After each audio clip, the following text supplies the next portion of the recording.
Or if you I want will to resign? How? Yeah, that's what they want. Ba't ko gagawin yun?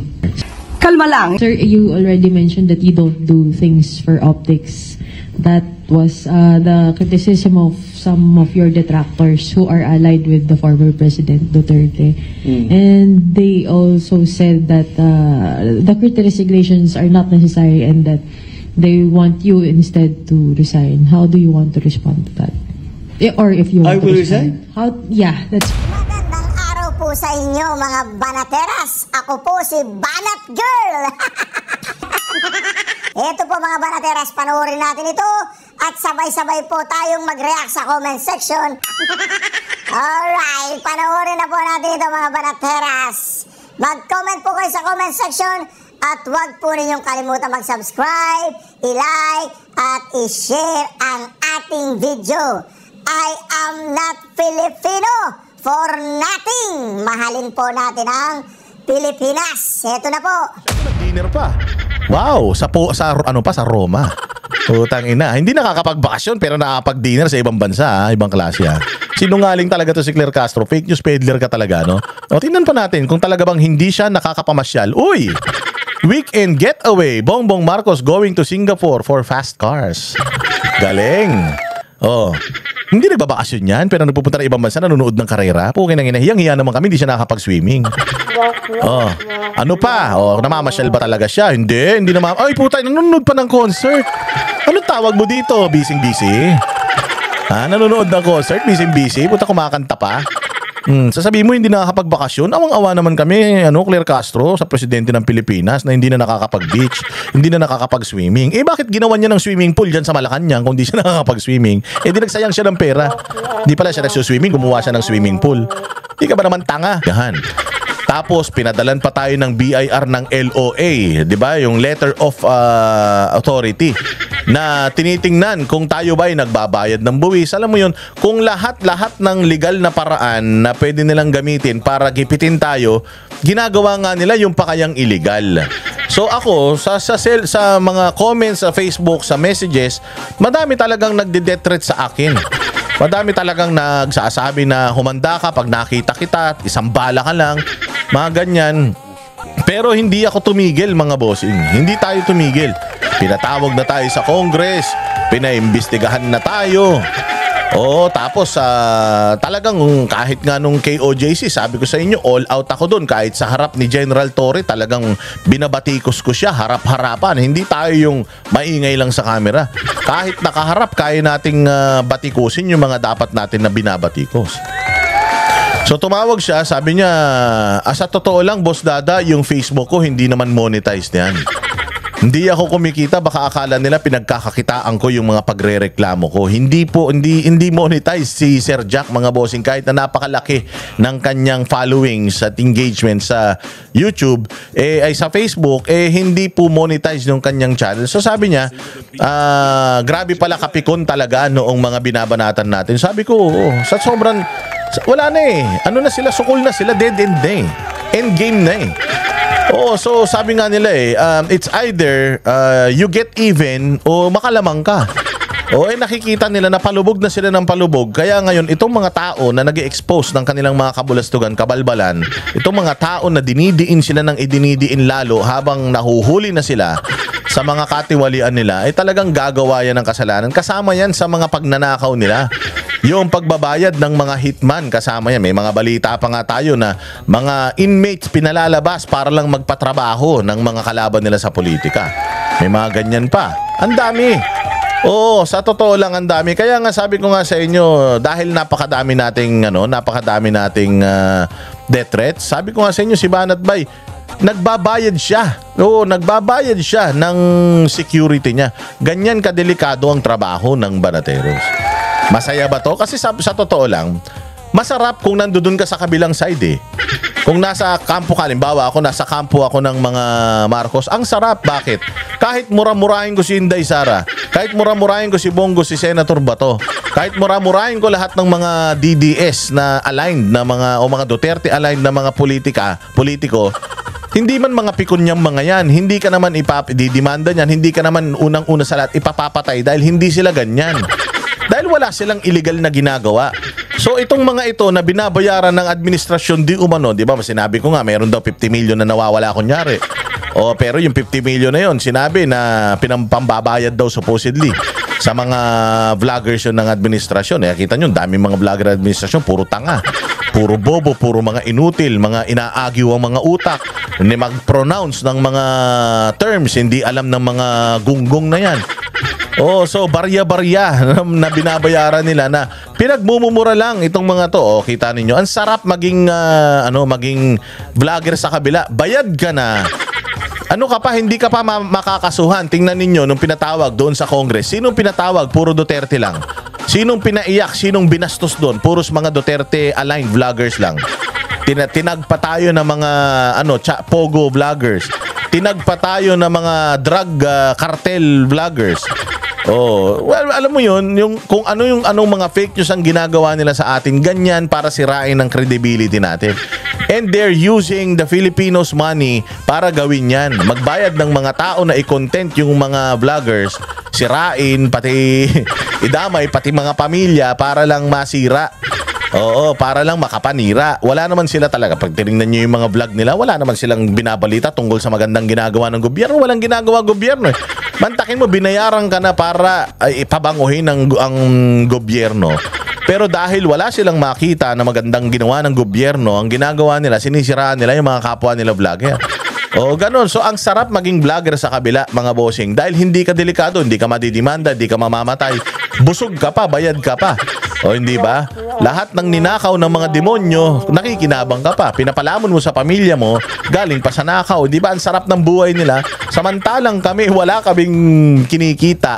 Wala kaming mga bayad na nakukuha sa mga politiko. Wala kaming retention. Oo, pero kita mo naman, ang buo pa rin ang aming mga kalooban na talagang ipaglaban ng bayang Pilipinas. Because again, 40 mahigit na ako. Sabi ko nga, if something happens to me dahil dito sa ginagawa ko, proud na proud ako. Oo, hindi man naging proud yung pamilya ko sa naging buhay ko nung bata ako, pero sigurado ako, when something happens to me, sigurado ako magiging proud sila because namatay ako at mamamatay ako dahil sa paglaban ko sa corruption, paglaban ko sa mga corrupt na mga politiko at paglaban ko sa kamalian. Nasa tama tayo eh. Nasa tama tayo mga bossing, kaya hindi tayo dapat natatakot. Oh, so may death threat ang Banateros at pinag-iingat kami ng kahit ng mga kakilala namin. May mga nagme-message sa akin kanina. I appreciate all your messages na pinag-iingat kami at pinagdadasal kami. Pero ayun, 2 tao lang ang magpapapatay sa Banateros. Tandaan niyo yan. 2 tao lang. Kilalan niyo na kung sino yan. Magpinsan yan. Oh, yan lang ang magpapadali sa amin. Sigurado ako dyan. Kung sino yung may pinakamalaking ninakaw, yung most guilty sa lahat ng mga pagnanakaw sa Pilipinas, corruption sa Pilipinas, maniwala kayo, yan lang ang magpapatrabaho sa Banateros. Wala nang iba. Wala nang iba. Sabi nga ni Crisette Chu nag-message sa akin si Crisette. Sabi ni Crisette, sabihin mo na kung sino Boss Dada para at least alam nila. Kasi ako, kung mamamatay ako, si Asidre lang yan, tsaka si Romualdez, sabi niya. Oo, yan lang ang magpapapatay sa akin, sabi ni Ako hindi ko sila pinagbibintangan. Pero pag may nangyaring masama sa Banateros, yan lang ang dyan. Kilala nyo na kung sino ang nagpapatrabaho sa amin. At ito, first hand information, yung kay Sir Jack Argota. Dahil yung mga tao daw di umano na parang inuutusan para trabahuhin siya, para ganunin siya, nagsabi sa kanyang kakilala na kaya pinag-iingat siya. Mag-ingat ka, Jack, kasi markado ka, pinapatrabaho ka. Taga Cavite pa naman si Sir Jack. Kaya nga sabi ko sa kanya, umalis ka na muna siguro dyan sa Cavite, pumunta ka na muna sa mga CBD dahil kahit papaano mas mahirapan sila kaysa dyan sa mga residential community na yan dahil makikita mo nga, ayun, si Kapitan, may mga kasama pa yun. Pinasok pa sa loob ng bakuran, binaril pa doon, di ba? Grabe. Yeah, so dasal lang tayo mga Banateros. Dasal lang. Meron tayong Panginoon. Sabi ko nga lahat naman tayo diyan tayo mapupunta. Hiram lang natin ang buhay natin sa Panginoon. Kung hanggang kailan na lang tayo nandirito, okay lang 'yan. Basta Panginoon na ang bahala sa atin. At least ang ginawa natin habang tayo nabubuhay, makabuluhan. Kesa naman, matagal kang mabuhay. Umabot mo ng 100 taon, pero putyangin na naman. Puros kademonyohan naman ang ginagawa mo. Maikli lang tayo rito, lahat tayo rito pansamantala lang. Ang dapat na pinaghahandaan natin, yung buhay na walang hanggan. Which is yung kapag tayo'y nawala na rito sa mundo, yung pupuntahan natin, dapat yun ang ating pinaghahandaan. Hindi tayo dapat natatakot mawala sa mundo. Hindi tayo matatakot mawala sa mundo dahil alam natin kung saan tayo pupunta. Ang mahirap, kaya sila takot na takot mawala sa mundo, yung mga Judas na yan. Dahil alam nila doon sila pupunta sa kumukulong asupre. Doon sa impyerno, mga bossing, maniwala kayo sa hindi, never kayong masasanay.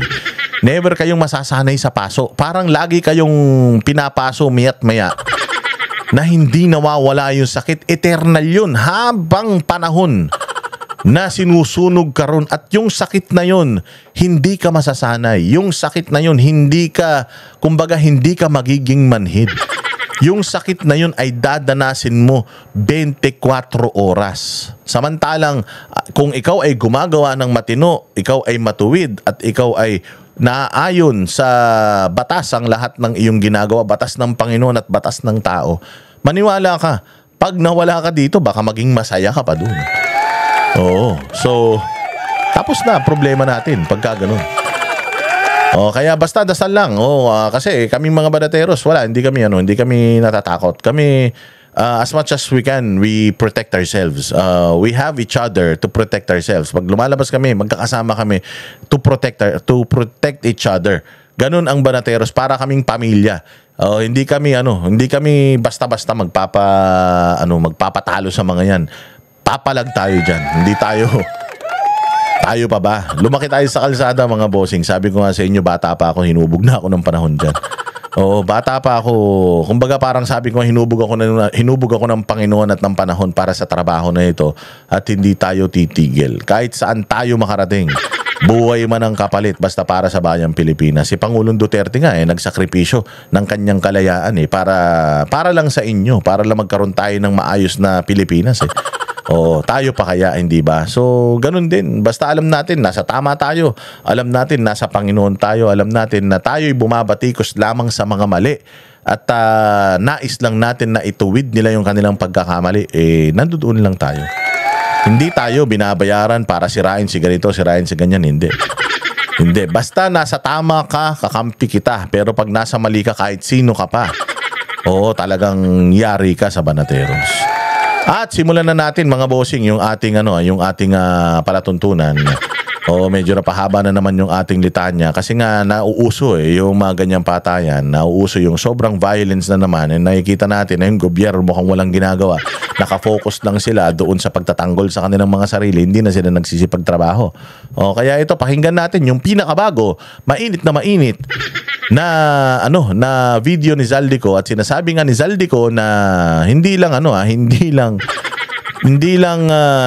lolo, lola, tatay at anak ang sangkot, pati nanay. Matindi itong revelasyon na ito, at itong revelasyon na ito, mga bossing, may mga kaakibat na mga ebidensya ito na inilabas si Zaldico nung kahapon. May inilabas si Zaldico anong isang araw, may inilabas siyang mga ebidensya against kay Sandro Marcos, insertions niya, nakalista na mga pinasok niya na dinideny. Deny lang, wala rin siyang pinapakita na dokumento na nagpapatunay na yung pinapakitang dokumento ni Zaldico ay mali. Pero naglabas na din si Zaldico yung kanya, hindi pinatututuhanan niya doon sa kanyang mga statement. Sinabi niya, meron akong sulat kay Pangulong Marcos. Sabi niya gano'n, may sulat ako kay Pangulong Marcos. Pinatunayan niya yun, inilabas niya kahapon yung kanyang sulat kay Pangulong Marcos. Pero yun nga lang, wala nga lang pirma acknowledging na na-receive yun ni Pangulo. Pero at least siya, kahit papaano, when he says something, meron siyang ebidensyang ipinakikita. Ngayon, gusto ko lang din reaksyonan yung isang post ng isang wag na natin pangalanan. Merong isang post ng isang legit na DDS na dating taga-gobyerno. Sinasabi nga niya na from most hated to most parang liked something. Na ito daw si Zaldico ay naging rockstar na, at parang tinitingala na hindi po ganun. Si Zaldico po, ito po kalaban natin ito. Ito si Zaldico. Bakit natin sinasabing kalaban natin ito? Because nagnakaw ito eh. Inabuso nito ang kanyang kapangyarihan. Nagpagamit siya sa kanyang mga amo para ubusin, limasin ang pera ng taong bayan, mga boss. So ako, naniniwala ako na si Zaldico is also guilty of whatever corruptions ang iniskim nila. Damay siya. Pero ang masasabi ko is hindi siya most guilty. Ibig sabihin, hindi siya yung pinaka mastermind nito. At kung si Zaldico lang ng si Zaldico ang ipapako natin sa krus, hindi natin ma-identify kung sino yung mga amo niya, walang mangyayari. Kasi wala na siya, tapos yung mga amo niya nandiyan pa rin sa posisyon, hahanap lang yan ng paraan kung paano sila ulit makakapagnakaw. Tandaan mo 2.5 taon na lang silang maninilbihan. So they will make money. They will make the most money sa lahat ng mga proyekto ng gobyerno kapag pinabayaan natin na makatakas yung dalawang amo nito. So kailangan wag natin pabayaan yun. So bagamat tayo ay natutuwa sa mga revelasyon ni Zaldico, hindi natin siya inaabsuelto sa lahat ng mga kasalanan niya dito sa Pilipinas dahil yes, hindi siya ang most guilty pero hindi siya santo. Hindi siya bayani. Pero kung nagpapakabayani siya ngayon dahil tinapik siya ng Panginoon at pinakita na sa kanya ng Panginoon, kita mo Zaldi, di ba wala silang utang na loob? O kita mo, ikaw ang gumawa lang lahat para sa kanila, ganda kuba-kuba ka kung paano mo ipapasok yung mga interest nila. Tapos kita mo, ikaw ngayon ang inilalaglag nila. So anong lesson na natutunan mo dito? Di ba? Kung baka ginaganon lang siya, pero it's still the same. Yung kanyang pananagutan sa katiwalian na ginawa nila, kailangan niyang panagutan. Yung kanyang kasalanan, kailangan niyang panagutan. Hindi pwedeng si Zaldico ay makatakas din dito. Kailangan si Zaldico ay mapanagot. Bukod sa kanya yung mga amo niya. So ngayon, dahil nga ang sinasabi nito ni Zaldico ay inilalahad niya lahat ng mga scam. Lahat ng galawan ng mga taga-gobyerno. So natutuwa tayo sa kanya at nagpapasalamat tayo, but never at hindi natin siya i-absuelto because kasapakat po siya dyan. Maraming mga nakakulong ngayon na mga walang mga kasalanan Ito may kasalanan to So ako naniniwala na bukod sa dapat ibalik nito lahat ng mga ninakaw niya sa gobyerno, kailangan talaga panagutan niya para hindi na sila gayahin ng mga politiko sa hinaharap. Pakinggan natin itong bagong ni Zaldico, bagong revelasyon niya.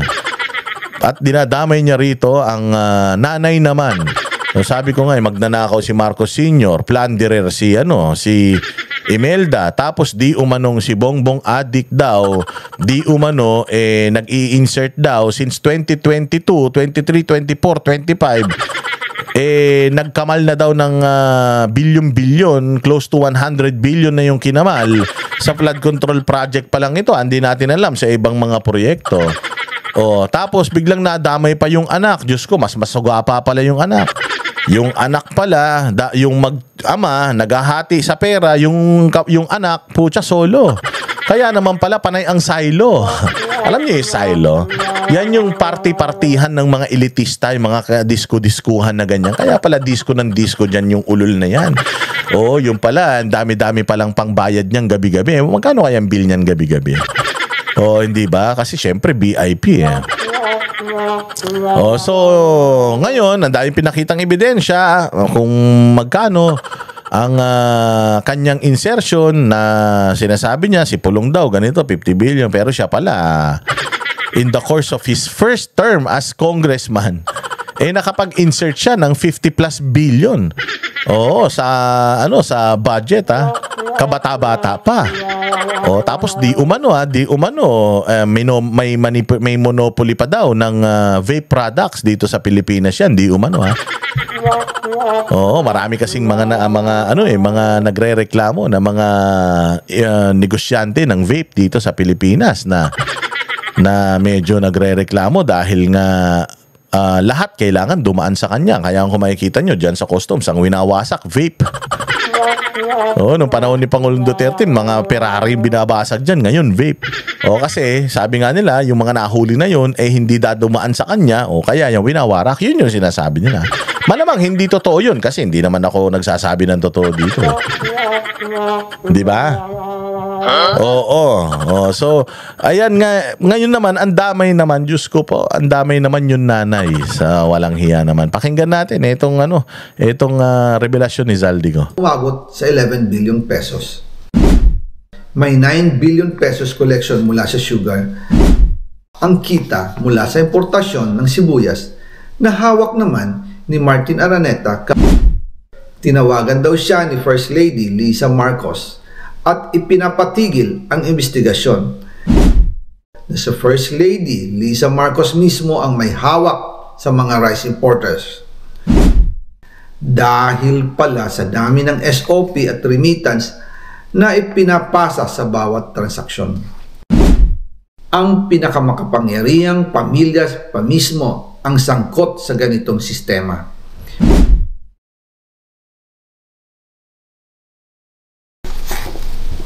Ngayon naman po, tungkol sa kampanya nitong 2025 elections, nagkwento sa akin si dating Speaker Martin Romualdez.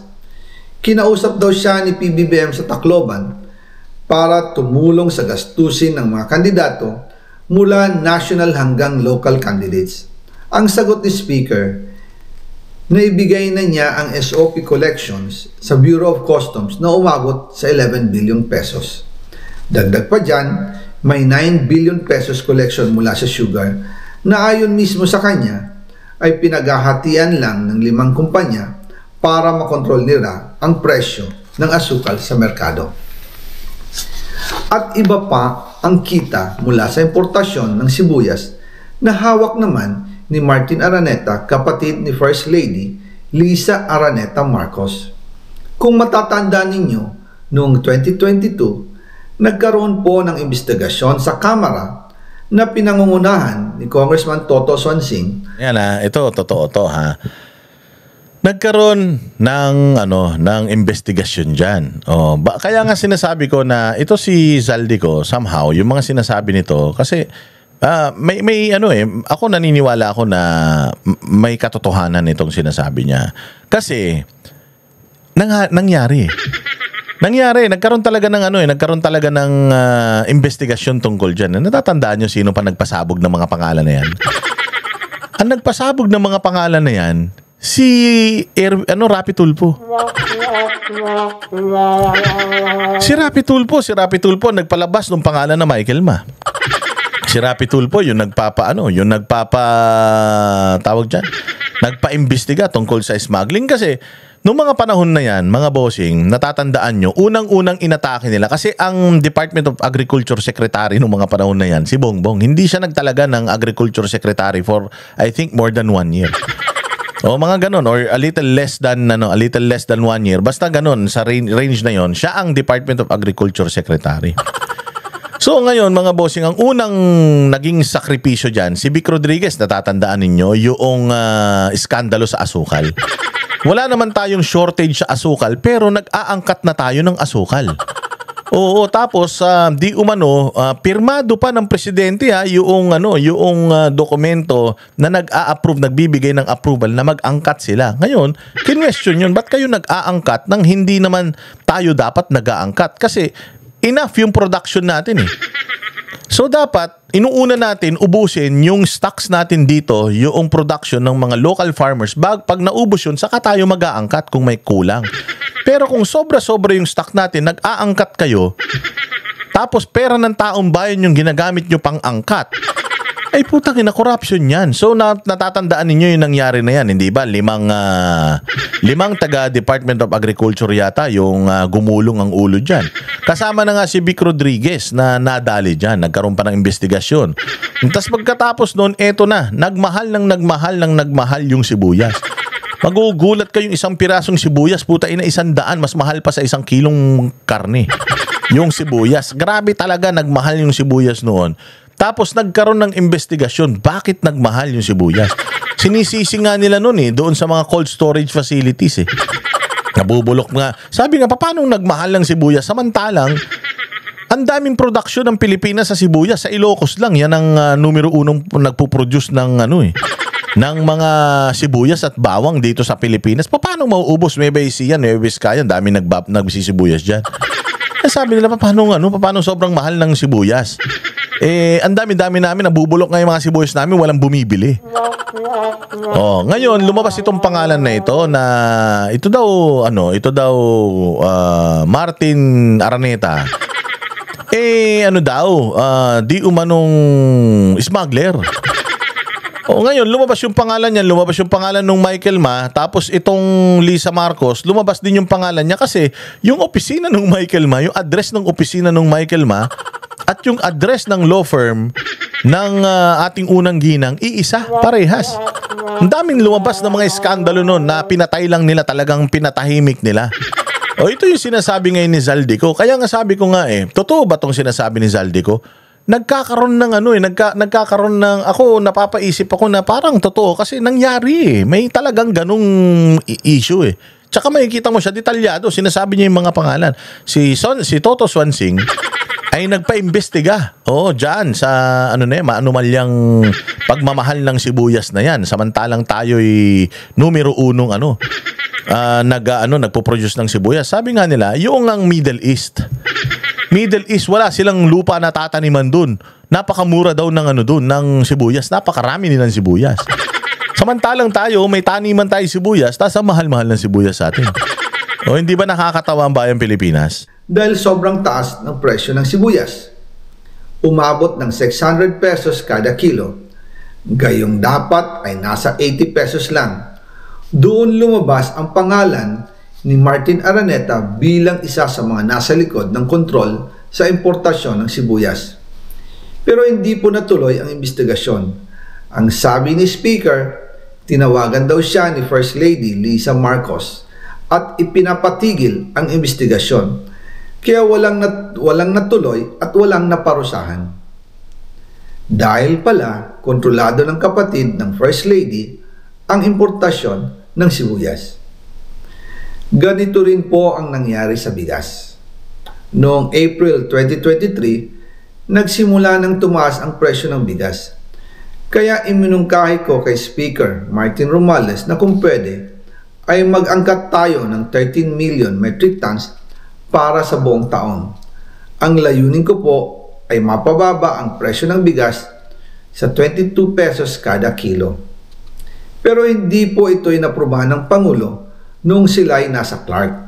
Dahil doon, sumipa ang presyo ng bigas na umabot ng 55 pesos kada kilo hanggang 2024. Noong 2024, kinausap ko ulit si Speaker Martin Romualdez na kung pwede makausap namin si Secretary Laurel Chu ng Department of Agriculture at Secretary Ralph Recto ng Department of Finance para maibaba ang taripa ng bigas mula 35% to 15%.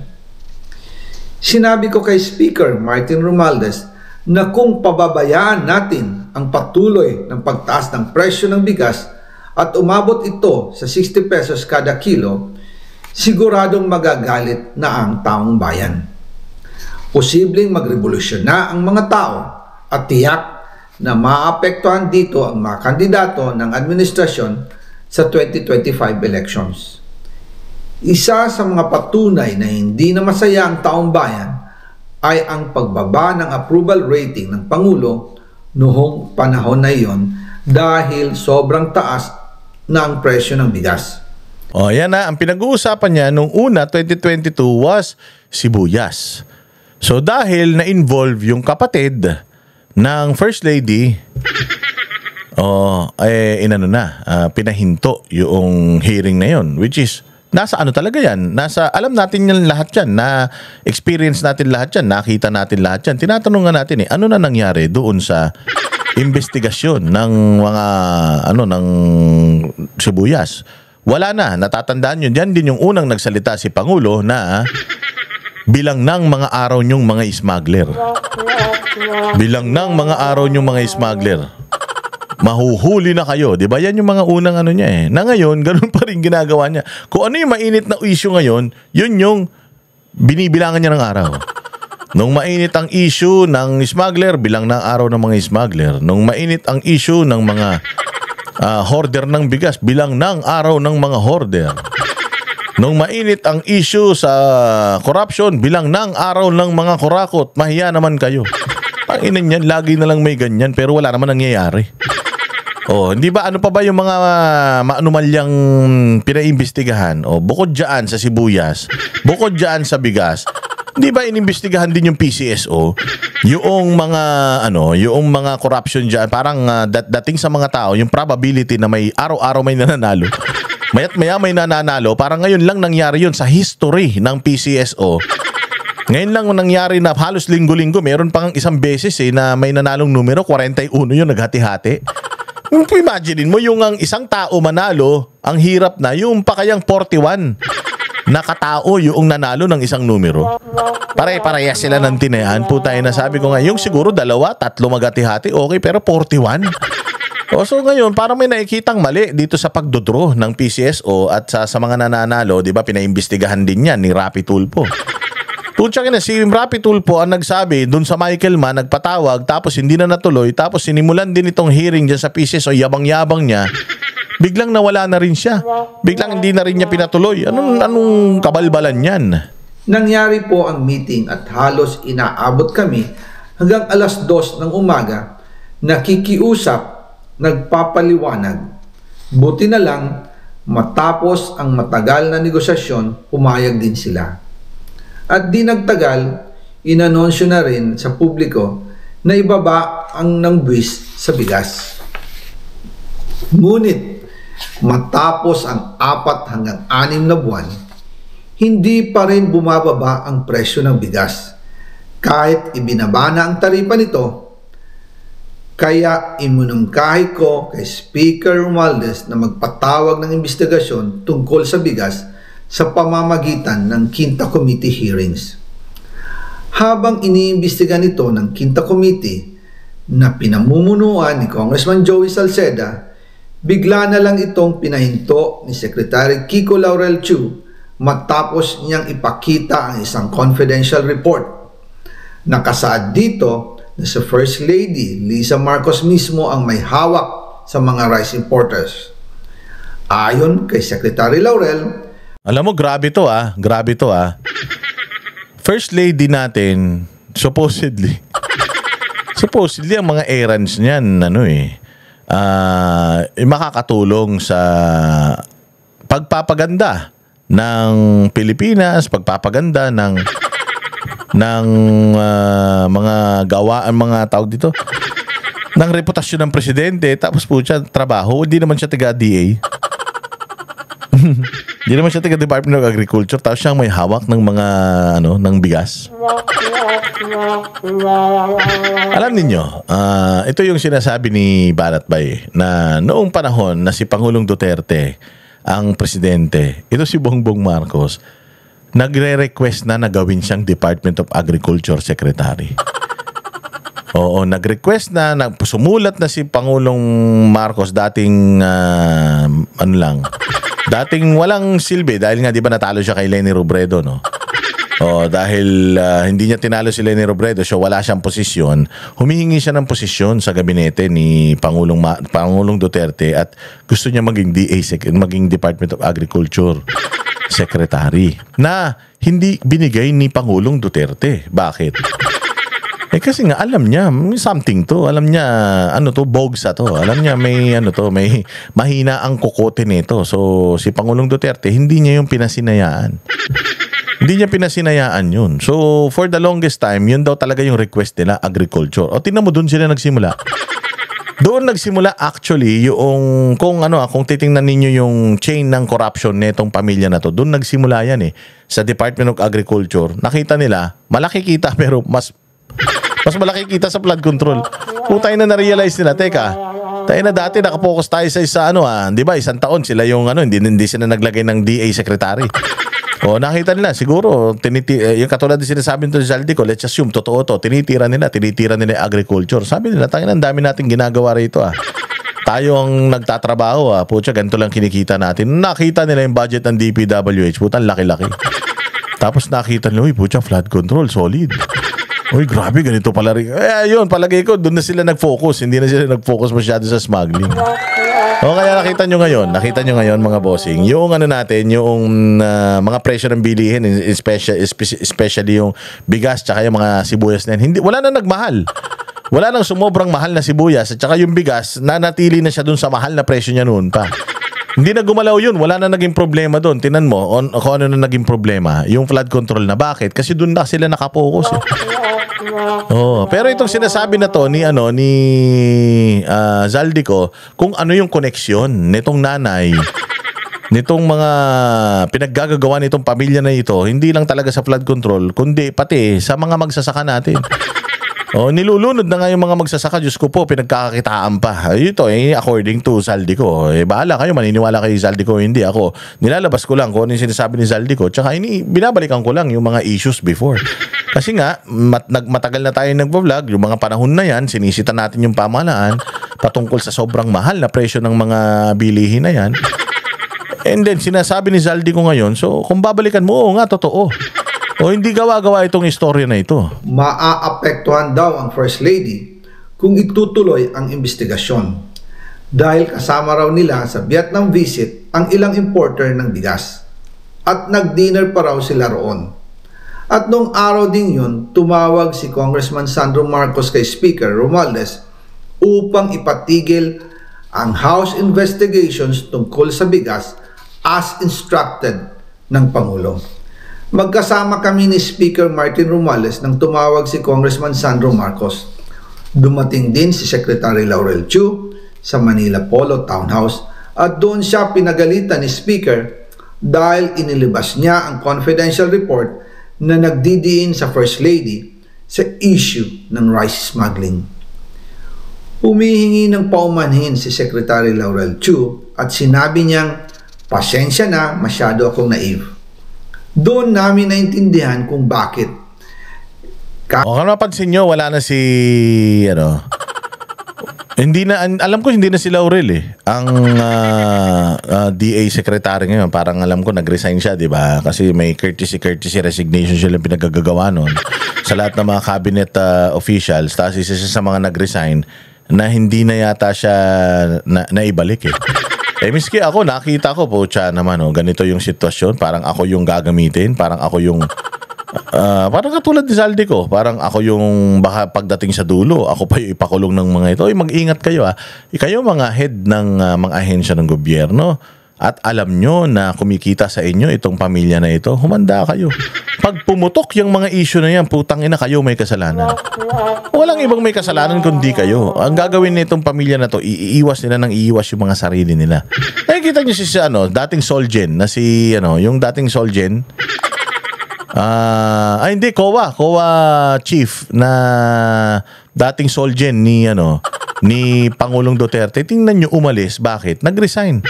Kasi nga, nagkaroon ng bagyo sa Bulacan. Putang ina, nagpunta sa Singapore. Nagpunta sa Singapore. Ngayon ang tanong, ano ba to? State visit ba ito? Sinong gumastos ng kanyang pag-alis papunta na Singapore? Taong bayan ba? O sariling pera niya? So nung nakita yun ni dating Solgen na naging COA chief, sabi niya, putang ina, yari ako dito. Tangina, ako mag-o-audit dito sa tao na ito, mukhang magpapasarap lang ito sa buhay. Pucha, yari ako, baka lalabas pa sa susunod. Ako pa ang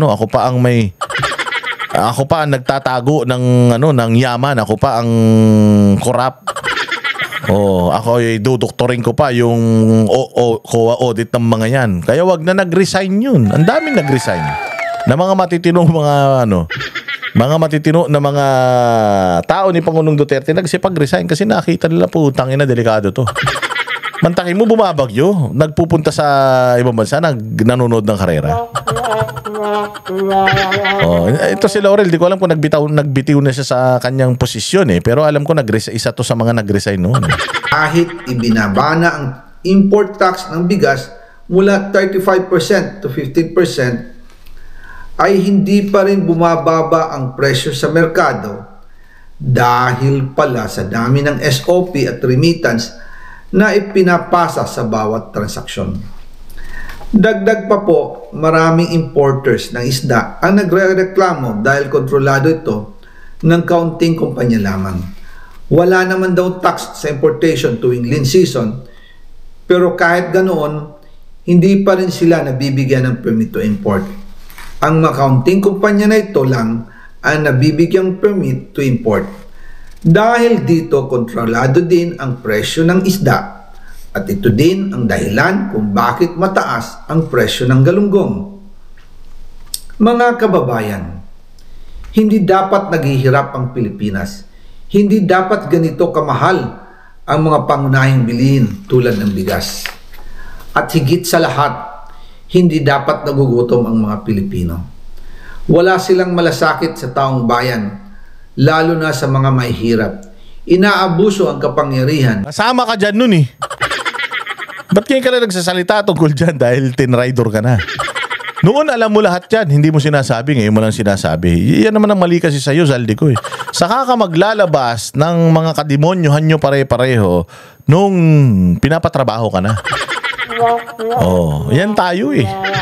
Oh, kaya sa susunod yung mga ngayon na gusto nang magsalita na kayo ngayon pa lang, hindi yung saka pa lang kayo magsasalita kapag sukol na kayo. Walang forever sa pagnanakaw, walang forever sa posisyon. Tandaan ninyo si Inday Sarang magiging presidente sa 2028 at pag naging presidente yan, putang ina, habulin kayo lahat niyan. Hindi kayo makakalusot. So ngayon pa lang, sinasabi ko na sa inyo, bumaliktad na kayo. Kung may nalalaman kayo, ngayon pa lang, ilabas nyo na. Dahil kapag lumabas yan, pagkatapos ng administrasyon na ito, maniwala kayo. Putangin na, yari kayo. Ngayon pa lang, ilabas nyo na. Kaya ito si Zaldico, yung kanyang credibility, kina-question. Kasi alam niya itong mga ito since 2022 eh. Tapos ngayon lang siya maglalabas. Tapos sasabihin nyo na absuelto siya, sasabihin nyo rockstar siya, sasabihin nyo siya ang bagong bayani. Ako nagpost ako noon. Zaldico is a hero. Pero puta sarcastic 'yun. Hindi totoo 'yun. Baka gamitin 'yun sa gamitin 'yun against me. I-quote nyo ako doon Alam niyo naman ako, napakatarantado ko sa social media. Wala akong sinabi matino dyan. Ngayon itong si Zaldico, kaya yan sinasabi nga nila na binabasa, hindi daw sincere, yung credibility kasi binabasa. Tanga, sa dami ba ng impormasyon na yan, masasaulo mo ba lahat yan? Magkwentuhan kayong dalawa, tanong mo sa kanya tungkol yan, alam niya kung anong sasagot niya sigurado. Nila lang niya, sinusulat lang niya yan, binabasa niya para detalyado. Hindi ba sa Senado ganyan, yung mga resource person? Mas gusto nila na kung ano yung kanilang sinumpaang salaysay, yun yung mismong babasahin nila, walang labis, walang kulang. So ganito din ang ginagawa rito ni Zaldico. Binabasa niya para hindi siya malito, para yung istorya sunod-sunod at mas maintindihan ninyo, hindi sabog-sabog katulad ni mag-speech ni BBM na walang natatapos na sentence. Hindi ba? Nagiging negosyo ang pera ng taong bayan. Masakit man tanggapin, pero ito ang katotohanan. Ang pinakamakapangyarihang pamilya pa mismo ang sangkot sa ganitong sistema. Mula sa Pangulo, First Lady, hanggang sa anak, sila mismo ang nagtatakda, kumukontrol, at nakikinabang sa mga transaksyon dapat sanay para sa kapakanan ng sambayanan. Yan na nga yung sinasabi natin mga bossing ha. Itong mga revelasyon ni Zaldico ngayon, ako, somehow naniniwala ako, bagamat hindi ko siya inaabsuelto sa mga kasalanang ginawa niya. Pero itong mga sinasabi niya na ito, talagang sa loob ng 3 taon, lumabas talaga itong mga issue na to. Ngayon lang nagkakaroon ng pangalan, sino yung mga main players dito sa mga iskandalo na ito dahil inilabas niya na. Ngayon makikita ninyo, yung itsura ni Zaldico ngayon, nakikita nyo na medyo kalmado na siya, hindi katulad nung una na parang putang nakala mo, na kalbo na sa problema. Kasi ang hirap talaga nitong sitwasyon ni Zaldico. Nagtatago ka sa ibang bansa na kahit, alam naman natin na kahit saang lupalop ng mundo may Pilipino, tapos itong mga OFW at mga migrant na mga Filipino sa abroad, mga maka-Duterte yan. So, pag ito si Zaldico, kahit na nasa ibang bansa siya, nahihirapan siya, hindi siya makalabas, hindi siya hindi siya makakilos, kasi nga, delikado para sa kanya dahil ang daming galit sa kanya na Pilipino. Pero sa ngayon, palagay ko sa ngayon, the reason why ito si Zaldico medyo naging maalwan na yung itsura niya, somehow, nakikita niya na may kakampi na siya kahit papaano eh. Kasi noon, yung mga tinuturing niya na kakampi niya, kasi kaaway niya na buong Duterte crowd noon, nakikita niya ngayon yung mga dati niyang kakampi lang naman niya, yung mga kasama niyang nagnakaw eh. Oo, nung yun lang yung mga kakampi niya, medyo hirap siya. Lalo na nung yung mga kakampi niya na yun mismo, pinagkanuno siya, mas lalo siyang nahirapan. Mantakin mo, yung nag-iisang mga kakampi mo, tinarantado ka pa, so wala ka ng kakampi mo na lang sarili mo, kakampi mo na lang abogado mo, pamilya mo. Pero lahat galit na sa'yo. So ang ginawa niya, ganun sige, ilabas natin. Nung nilabas niya ngayon, na-appreciate kahit papaano. Ako, na-appreciate ko. But it doesn't, it doesn't make him a saint. Oo, na-appreciate ko yung ginagawa niya, na-appreciate ko yung mga revelations niya, and gusto ko mag-focus tayo doon sa mga revelations niya, yung mga binabanggit niyang instances, mga pangalan, mag-focus tayo dyan, dapat iniimbestigahan natin yan. Ito si Zaldico, palagay ko, kung nasa man siyang bansa, nandoon ngayon, pag lumabas yan siya, palagay ko baka pa yan baka yakapin pa yan ng mga Pilipino na makakakita sa kanya. Kaya makikita mo si Zaldico kahit papaano, umalwan-alwan na itsura niya, palagay ko nakakalabas na yan. Palagay ko nakakapunta na yun ng McDonald's, ganyan, nakikita niya pag nakita na siya ng mga Pilipino, baka kino-congratulate na siya. Huwag ka mag-alala, sir, itatago ka namin. Ganyan pa naman yung mga Pilipino, no? Huwag mag-alala, sir. O, kita mo si Harry Roque, di ba? O, talagang ang daming Filipino community at mga Filipino individuals yan sa Europe na willing siyang itago dahil alam nila na tatrabahuin siya ng gobyerno. So, ganun din ito si Zaldico. Sa nakikita ko na palagay ko sa bagamat kawatan ito, palagay ko mas tanggap na siya ngayon ng mga tao sa ibang bansa, and kung siya nga, totoo nga na meron na siyang foreign passport at hindi, kahit nakansilahin mo yung passport niya, meron na siyang foreign passport kasi yun na yung umuugong-ugong before. Feeling ko this time medyo kahit pa paano nabawasan na galit ng Pilipino sa kanya, baka ma-appreciate na yung ginagawa niya, baka tanggapin na siya ng mga Filipino community abroad. But again, I'm not advocating na i-absuelto natin ito. He still needs to answer sa lahat ng mga kasalanan na ginawa niya sa bayang Pilipinas.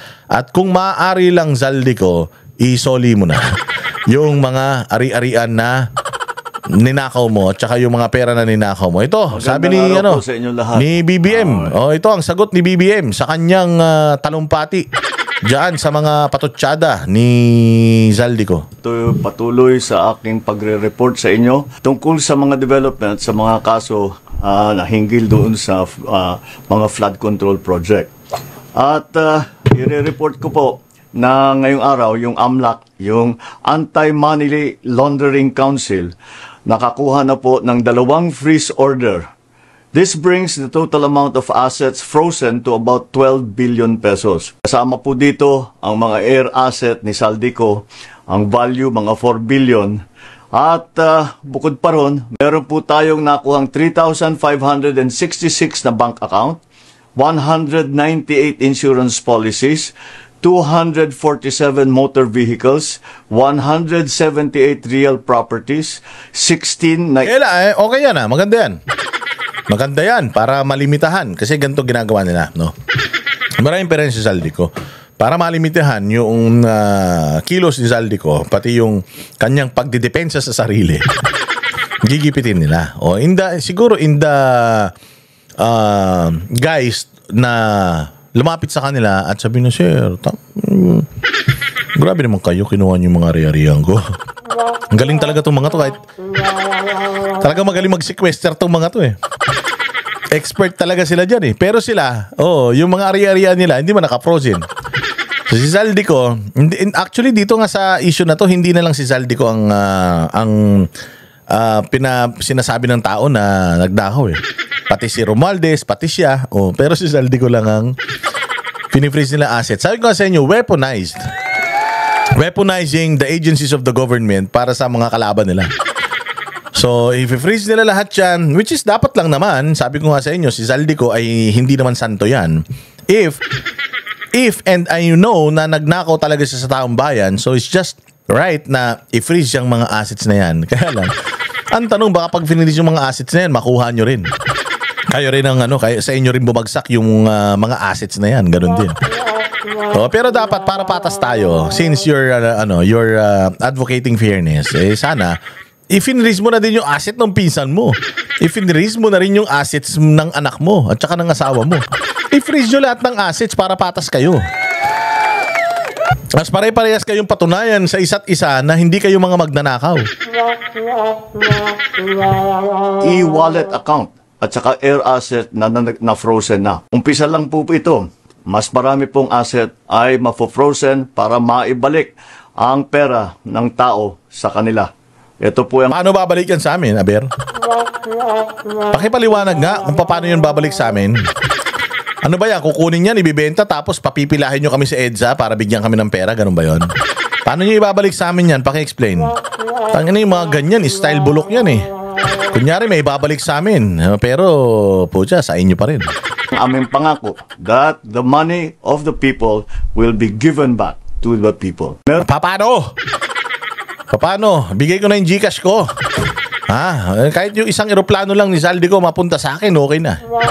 I-share ko naman yung blessing na yan. Meron din pong development, yung ICI at saka ang DPWH, magsusumit po ng ebidensya sa ombudsman and magrekomenda sila ng kaso ng plunder, anti-graft, bribery, conflict of interest sa 8 congressman na may-ari ng mga construction company. Sus! Kaya na tinignan namin yung listahan ng mga congressman na yun. Wala yung mga malalaking pangalan. Wala si Dong Gonzales. Wala si Plato ng Bulacan. Yung Plato. Isa yun sa mga nagpa-impeach kay BP Sara. Putragis yan. Ang daming proyekto niyan dyan sa Santa Maria, Bulacan. Puro pangalan niya yung mga nakalagay doon. Pag tinignan mo sino yung construction firm, Plato. Sila din. Putsang na, conflict of interest. Bawal nga yun eh. Pero sila yung mga contractor. Wala si Dong Gonzales. Wala pa si Rod Gutierrez. Yung One Rider Party List. Yung tatay ng contractor din ng gobyerno. Bilyon-bilyon din yung kontrata daw na nakuha niyan sa gobyerno. Tapos hindi kasama dun. At ito pa, matindi. Sa mga congressman na yan, hindi pa rin kasama si Saldico. Si Saldico pala kasama. Si Romualdez, hindi pa rin kasama dyan. Diyos ko po. Style nyo bulok kayo, magpinsang kayo talaga eh. May proyekto sa DPWH. Lastly, meron po akong ibabanggit sa inyo. Dinapitan po kami ng abogado ni Saldico. Nako, yan pa isa. May ebidensya ka dyan. CCTV. Text. Kasi sabi ko nga sa inyo, paano ako maniniwala sa isang